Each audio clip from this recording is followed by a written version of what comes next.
Hello. I've no real update in terms of Clonmel or what's going on around Ireland or anything like that. This is a little bit of a different one, and I suppose you can't separate what you're thinking or what you're feeling around things from the what's going on in the real world, but they both influence each other as the day goes on, as the years fall away. But looking at, I suppose this is usual and normal for people anyway, but looking at the world around me at the moment, you look at the negatives of it. You feel the negatives of it, the uncertainty of things that are going on, the chaotic nature of stuff that's going on external to Ireland that could impact on Ireland, relationships, family, the future, prospects, legacy, and all that kind of stuff. You think of that in the context of the world in which you're living, okay? But then what happens is you start to slide a little bit back. You start to think of a time when a lot of the negative pressures or stresses in the life you have now, it didn't seem to be there, or didn't seem to be high on the list of priorities. So you can't think forward to with much clarity at all, if at all, yeah. But you can cast an eye backwards with a pretty crystal clear clarity at times. And for myself, then, that's naturally looking back at the 90s. I grew up in the 90s. I was a child in the 90s, and as I left the 90s, I was leaving childhood and entering the teenage years. And as you get older, then, I suppose, you have the expression you're looking at things with rose-tinted glasses, okay? And I suppose what's meant by that is that because it's your past and it's your wellspring of experience in the world, you kind of look back at it and you have more of an affinity with it than you do with the present. So you're looking at your experience in your life in the past more favorably, or through rose tinted glasses, like through a healthy and a overly positive lens when compared to how you're viewing the present. And then you couple that with what a lot of older people say, and you might find yourself saying it as well as you get older, that it wasn't like this when I was growing up, or back in my day, kind of a thing, okay? And you'd wonder if successive generations of people tend to, I suppose, parrot or phrase their experience in a similar fashion, that things were better in my day. Is there an element of truth in that? And I suppose it's up to all of us to kind of peel the onion with that for ourselves and recognize if there is any truth to it at the center. And if there is, then there's also another question, which is, remember, the rose tinted glasses have two lenses in them, so who's to say that they both have to be the same tint of glass or the same tint of rose, or that they're even looking at the same thing, or they're looking at the same thing in a different way? Who knows? So an alternative to that, or a second question to that, then, is, do we cast a favourable eye backwards because of the way things were at the time, or do we feel more favourably towards it, our past, that is, because that was when we were young? And if it is a case that the world was more favourable to living just at that precise time when we were young, then let's put that aside for a second and look at the question of the favouritism in terms of perspective on our past, because that was a time when we were young. So what is it to be young? That opens up a great discussion, or a deeper question even, because all through your time when you're young, you're told that you need to grow up, okay? But then when you grow up, for so many people, we tend to look back and go, it was a little bit easier when we were young.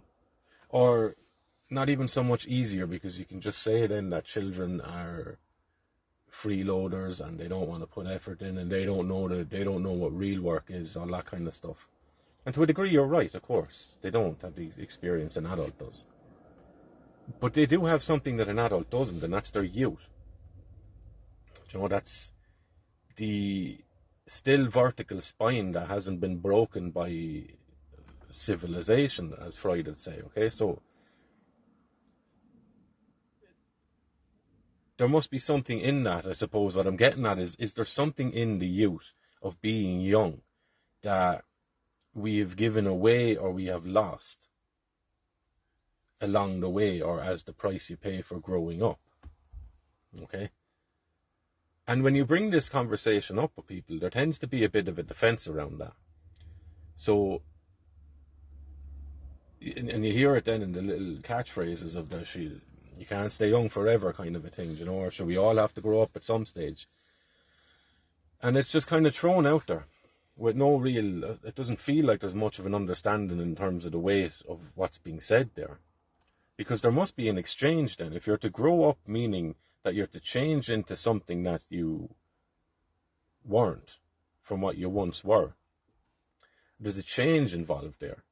So in a change, we tend to adopt or adapt something new, something fresh, a different perspective, a different outlook on things, a different view of ourselves even.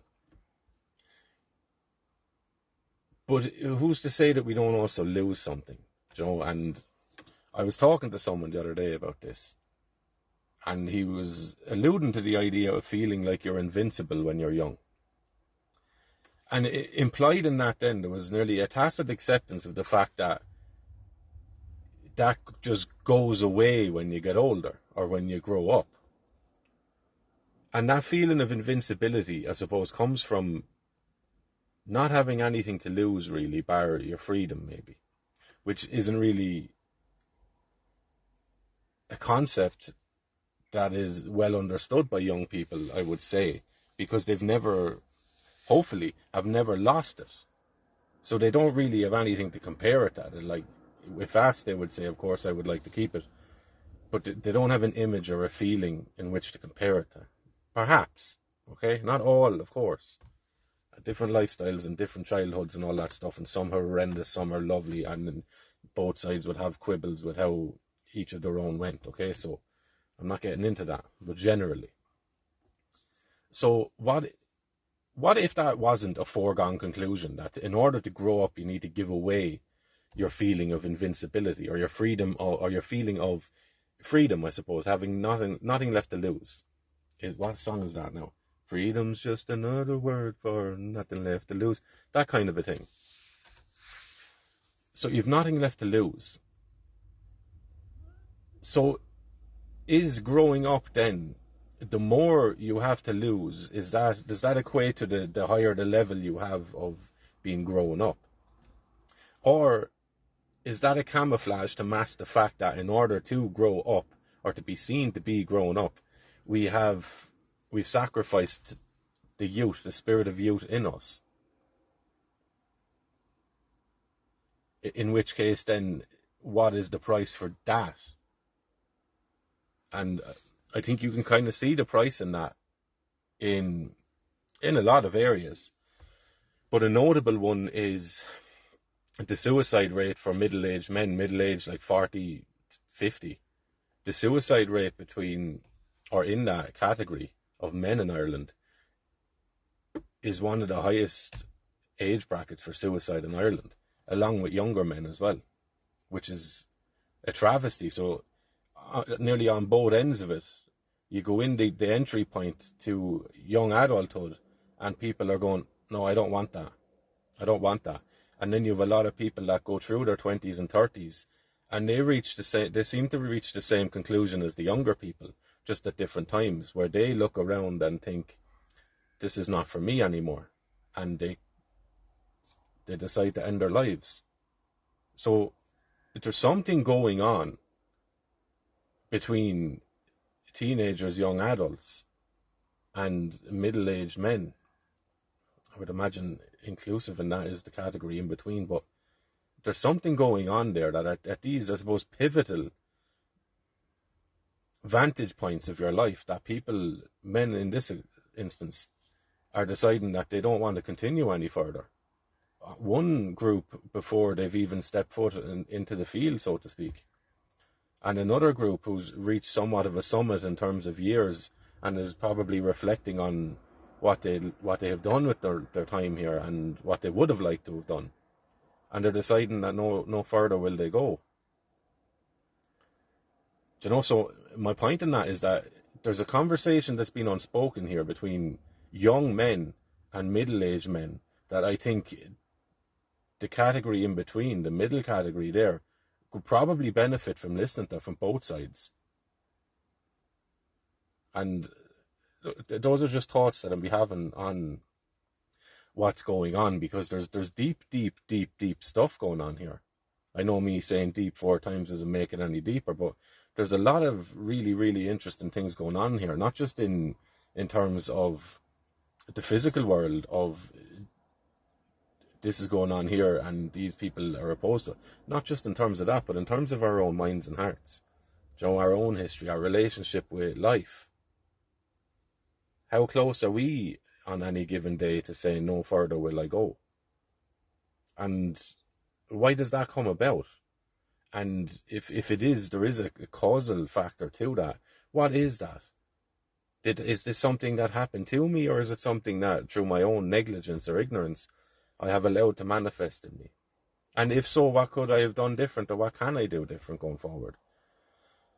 You know, these are the sorts of things that I think they help to soothe the immediate impact of the physical world on us. So what's going on in the physical world, you know? Not that there's any real distinction between any worlds, like, but there's also an emotional reaction that we all have to what we see going on around us, you know. So you can't really separate them out, but you can in terms of just thinking around them, isolating them and having to think about them, you know. So, and if that's the case, then that we're generally in a state of having lost something or giving up something for the sake of something that doesn't seem to be suitable at the moment, what is the resolution to that conflict? Because we all must be feeling it in some way. Most people I speak to are feeling it in some way, you know, and there's an intensity growing in the country, and I would suggest that it's growing in each individual belly and heart in this country too. And trying to understand that will help, I suppose, give people a higher vantage point or a deeper vantage point or whatever you want to call it, and a little bit of clarity in terms of what's going on, you know, because I think you're looking at it. People have been highly confused, and just with the nature of changes of ages too.